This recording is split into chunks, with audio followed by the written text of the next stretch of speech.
여러분들은 설탕에 대해서 어떻게 생각하십니까? 스트레스를 받거나 우울하거나 힘이 없고 위로가 필요한 순간이나 이유 없이 짜증이 나게 되면 우린 그러죠. 당 떨어져서 그래. 그러면서 달달한 음식이나 설탕 같은 걸 먹는 경우가 많을 것입니다. 이런 위험천만한 오해와 착각에서 벗어나야 합니다. 설탕은 전혀 달콤하지 않습니다. 이게 진실입니다. 설탕은 세상에서 가장 달콤한 독이다 라는 말이 있습니다. 오늘 소개할 도서는 저자 캐서린 바스포드의 설탕이 문제였습니다를 소개해 드리겠습니다. 우리가 무의식적으로 섭취하는 많은 양의 설탕은 비만, 성인병, 제2형 당뇨병 등 각종 질병의 주요 원인이 됩니다. 저자는 이러한 설탕과 공생하기 위한 좋은 가이드라인을 제시합니다. 바로 책 속으로 잠시 들어가 보겠습니다. 설탕이 우리 몸에 해로운 이유. 지금은 상상하기조차 힘든 사실이지만 18세기의 설탕은 부자들만 먹을 수 있는 사치품이었다. 이처럼 설탕은 아주 값비싼 물품이었기 때문에 보다 철저한 보안을 위해 보석함처럼 생긴 화려한 외양의 자물쇠가 달린 설탕 보관함이 등장하기도 했다. 또한 2세기 전만 해도 영국인들은 연간 1.8에서 2.2kg의 설탕을 먹었다. 이는 하루 평균 티스푼 1.5회보다 적은 분량이다. 200년의 시간이 흐른 지금은 전혀 다른 풍경이 펼쳐진다. 영국인은 하루 평균 티스푼 13회 분량의 설탕을 소비하며 일부는 티스푼 46회 분량의 설탕을 먹기도 한다. 2013년 영국인은 1인당 평균 11.2kg의 초콜릿을 먹었는데 이는 마스바 266개와 맞먹는 분량이다. 게다가 영국은 유럽에서 사탕, 케이크, 비스킷을 가장 많이 소비하기 때문에 이제는 단맛에 중독된 나라가 되었다. 한편 민옥무성에 따르면 미국인은 매일 티스푼 44회 분량의 설탕을 소비한다고 한다. 이는 연간 68kg 정도이다. 영국의 무알코올성 음료 및 과일 주스 소비량은 지난 20년 동안 30% 증가해 1인당 연간 229리터에 이른다. 이 중 3분의 2가 탄산음료다. 탄산음료는 특히 어린이들의 전체 설탕 섭취량의 30%를 차지한다. 영국에서는 5세 어린이들의 25% 이상이 충치를 앓고 있으며 매주 500명에 달하는 어린이가 충치로 병원을 찾는다. 그런데 문제는 우리 모두 명백하게 알고 있는 단 음식만 조심한다고 될 일이 아니라는 사실이다. 우리가 매일 먹는 음식들 속에 이미 많은 설탕이 숨어 있기 때문이다. 사람들은 설탕의 정의를 내리는 일은 비교적 쉬울 것이라고 생각한다. 그러나 설탕에는 여러 종류가 있으며 과학자들이 설탕이라고 부르는 것과 우리들이 설탕이라고 부르는 것은 서로 약간 다르기 때문에 설탕을 정의 내리는 일은 다소 복잡하다. 우리가 설탕이라고 부르는 것은 음식 또는 뜨거운 음료에 첨가하는 물질인 것으로 이는 음식에 첨가된 설탕뿐 아니라 벌꿀, 시럽, 과일 주스, 과실, 농축액 등에 자연적으로 존재하는 설탕을 포함한다. 한편 신선한 과일, 채소, 우유 등에 들어있는 설탕은 포함하지 않으며 공식적으로는 자당이라고 불린다. 그러나 과학자들이 혈당에 대해 말할 때는 포도당을 의미한다. 사실 설탕에 대해 배우고자 하는 일반인에게 이런 식의 설명은 그다지 큰 도움이 되지 않는다. 이는 식품 제조업체들이 잘 알고 있는 사실로 당신이 충분히 주의를 기울이지 않을 때 곧잘 이용하는 정보다. 다행히 설탕을 이해하기 위해 생화학 분야의 박사학위가 필요한 것은 아니며 상식 수준의 기초적인 사실만 조금 알면 된다. 그럼 설탕의 종류를 간단하게 살펴보자. 우선 모든 설탕은 탄수화물이다. 탄수화물은 탄소, 수소, 산소로 이루어진 분자 덩어리를 의미한다. 설탕에는 포도당, 과당, 갈라토스, 자당, 젖당, 메가당 등 여러 종류가 있다. 물론 이 설탕들의 이름을 전부 다 기억하지 못한다고 해서 걱정할 필요는 없다. 우리가 관심을 갖는 설탕은 포도당, 과당, 자당 등이다. 포도당은 식물인 과일, 채소, 콩, 곡물에 함유되어 있다. 과당은 과일, 벌꿀, 그리고 드물기는 하지만 채소에서 발견된다. 자당은 사탕수수와 사탕무 등에서 추출되며 50%의 포도당과 50%의 과당으로 구성된다. 우리의 두뇌와 몸이 원활하게 기능하기 위해서는 포도당이 필요하다. 하지만 균형 잡힌 식단만으로도 우리는 매일 필요로 하는 포도당을 전부 얻을 수 있다. 포도당은 과일과 채소에서 자연적으로 생긴다. 게다가 우리가 섭취하는 단백질과 지방 중 일정 부분이 포도당으로 전환되기 때문에 자연식품만으로도 우리의 몸이 필요로 하는 포도당을 충분히 공급받을 수 있다. 존 유드키는 그의 책 설탕의 독에서 우리 몸은 생리적으로 설탕 그 자체로든 아니면 다른 음식이나 음료의 형태로든 설탕을 필요로 하지 않는다 라고 밝힌 바 있다. 즉, 현재 우리는 설탕에 대한 생리적인 필요성도 없는 상태에서 역사상 전례가 없을 정도로 과도한 양의 설탕을 섭취하고 있는 셈이다. 그런 이유로 설탕은 사실 우리 몸에 독이라 할 수 있다. 우리는 이미 설탕이 텅 빈 칼로리를 함유하고 있고 치아에 좋지 않기 때문에 몸에 해롭다는 이야기를 들으며 자랐다. 하지만 이는 빙산의 일각에 지나지 않는다. 일례로 과도한 설탕 섭취가 우리 몸의 대사 활동을 방해하고 체중을 증가시키며 다수의 심각한 질병을 유발한다는 임상 자료가 급증하고 있다.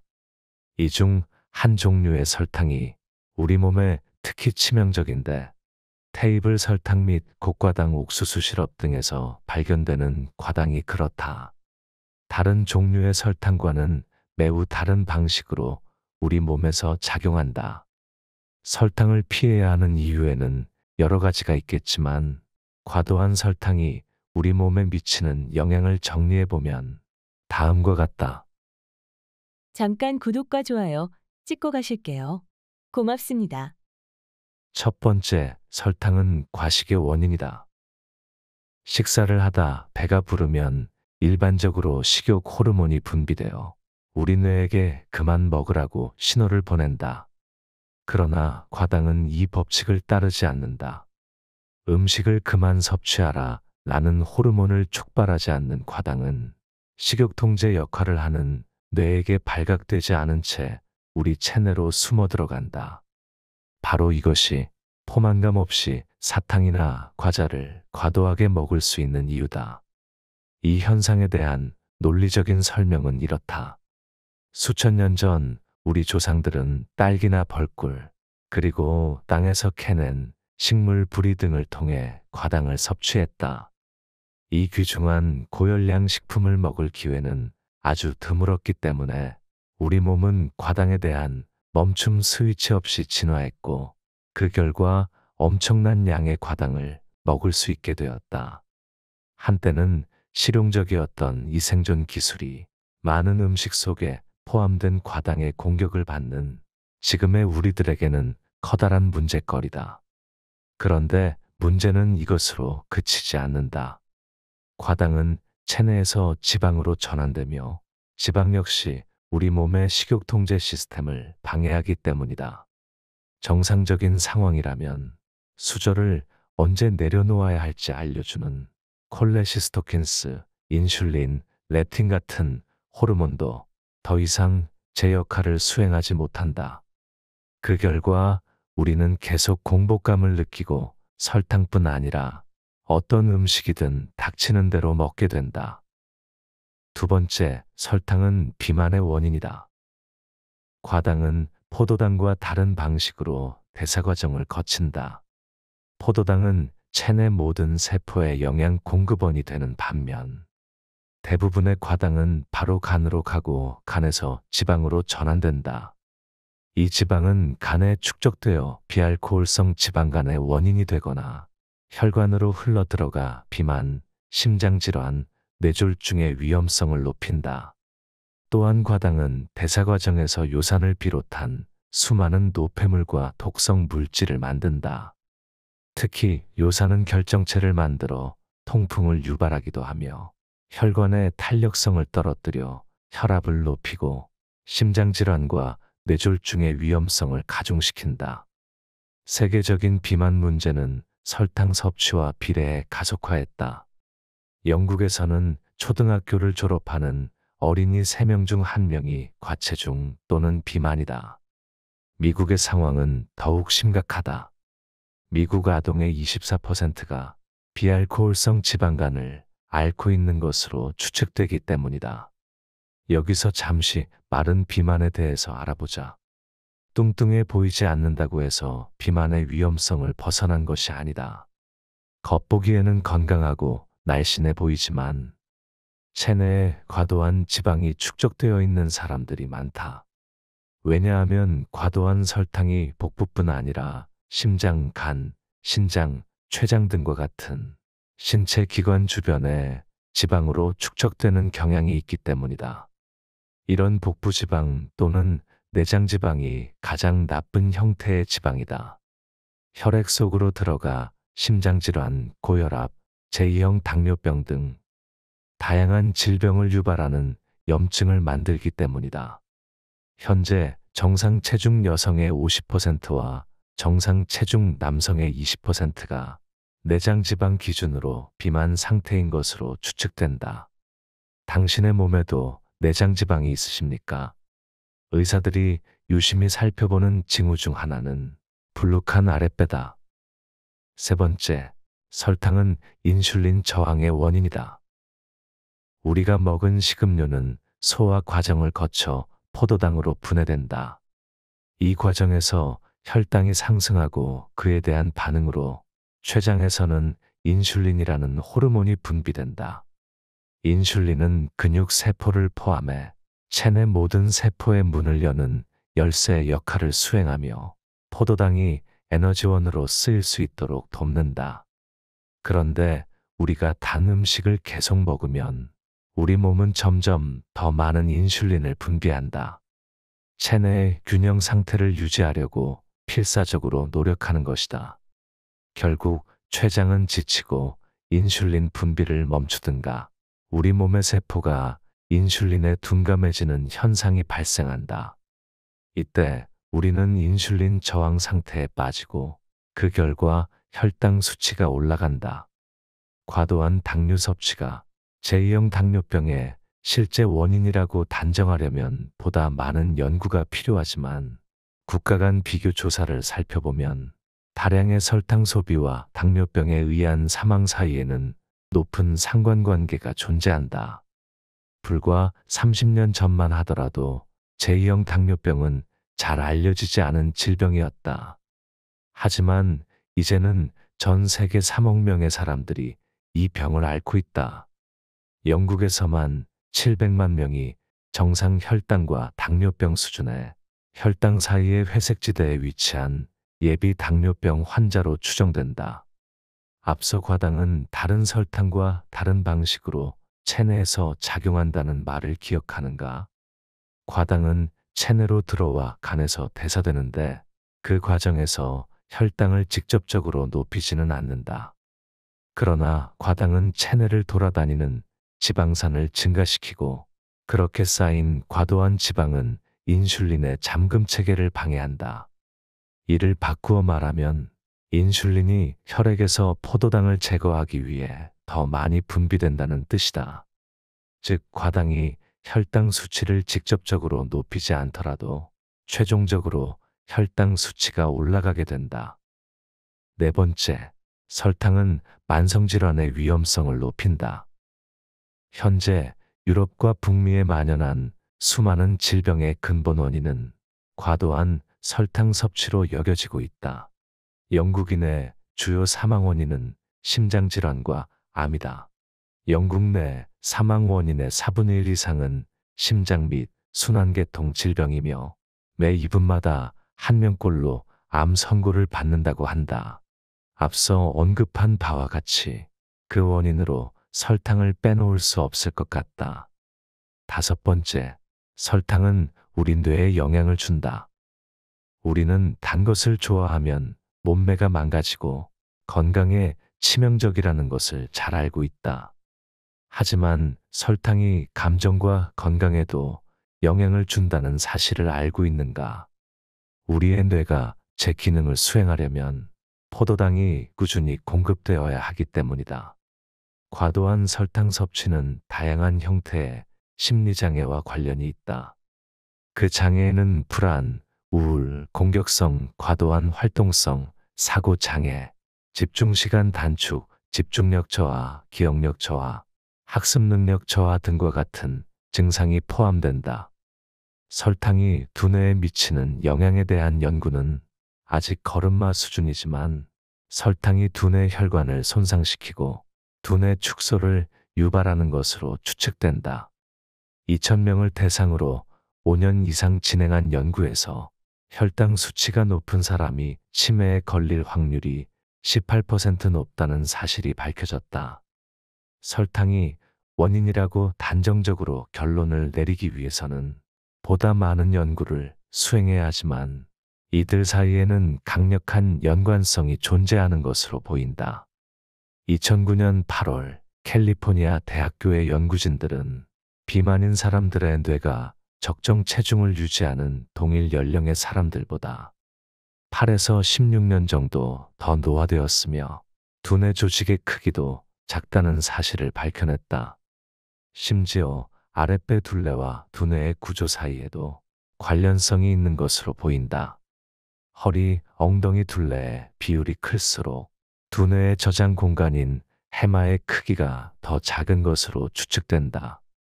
한편 해마가 줄어들수록 당신의 기억력도 쇠퇴한다. 6번째, 설탕은 중독성이 있다. 초콜릿 케이크를 한 입 베어 물면 당신의 뇌는 기쁨의 춤을 춘다. 설탕이 혀의 미각기를 자극하면 미각기는 뇌의 대뇌 피질에 신호를 보내는데 이때 우리는 기분 좋게 만드는 도파민이 분비된다. 그러면 우리는 또 다시 초콜릿 케이크를 원하게 된다.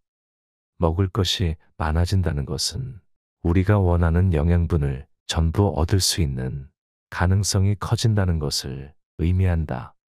그렇기 때문에 우리의 뇌는 새롭거나 전혀 다른 맛에 특별한 관심을 기울이도록 진화해왔다.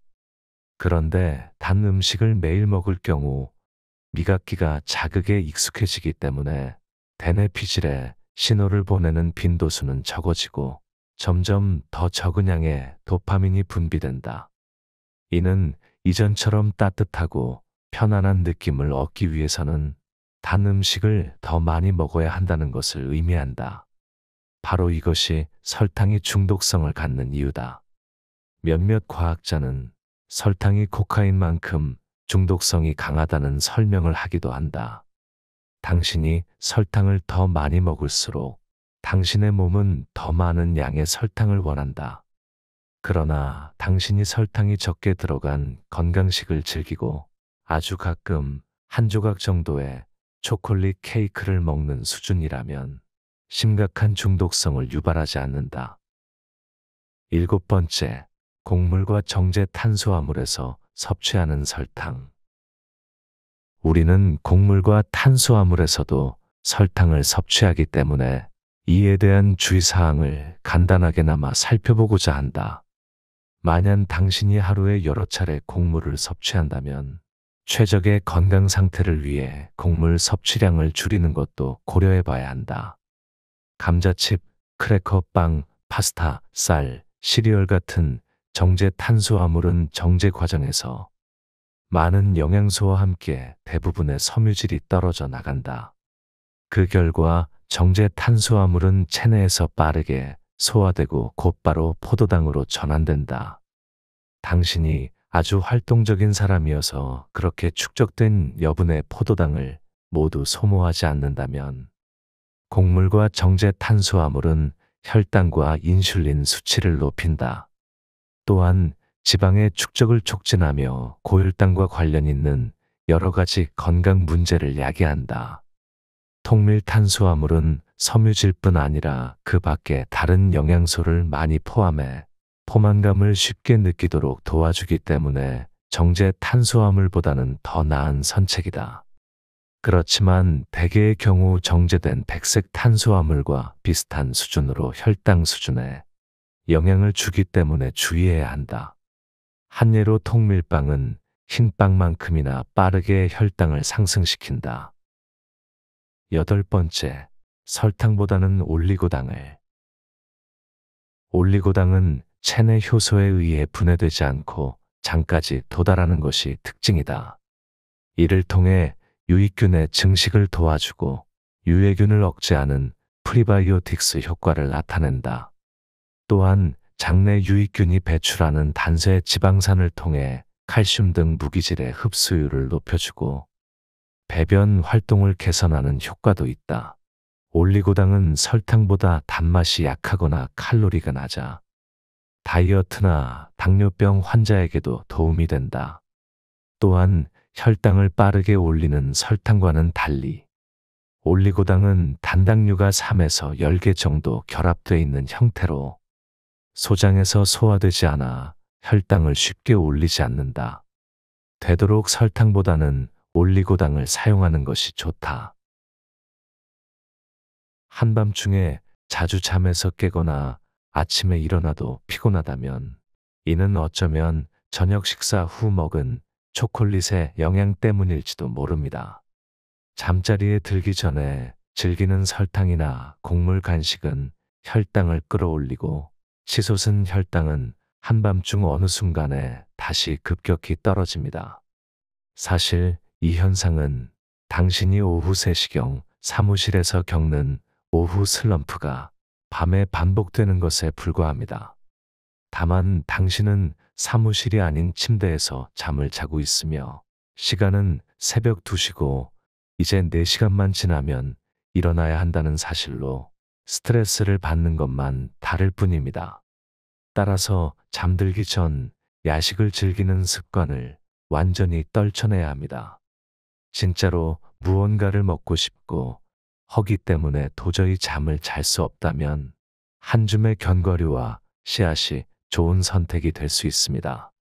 이들 음식에는 L-트립토판이 들어있어 어둠이 수면을 유발할 때 멜라토닌으로 변하는 세로토닌의 분비를 촉진하기 때문입니다.